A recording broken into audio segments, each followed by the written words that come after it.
Pinoy celebrities na nakarelasyon at na-link kay John Estrada.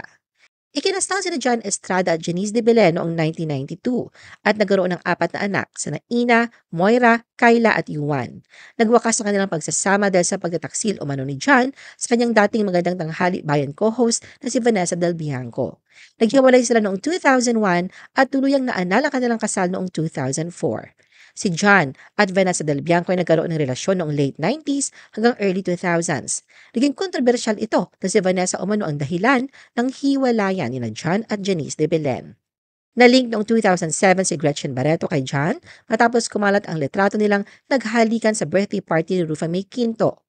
Naging kontrobersyal ito dahil karelasyon na ni Gretchen si Tony Boy Cuanco. Humingi ng tawad si John at sinabing yun ay isang thoughtless moment sa pagitan ng magkaibigan.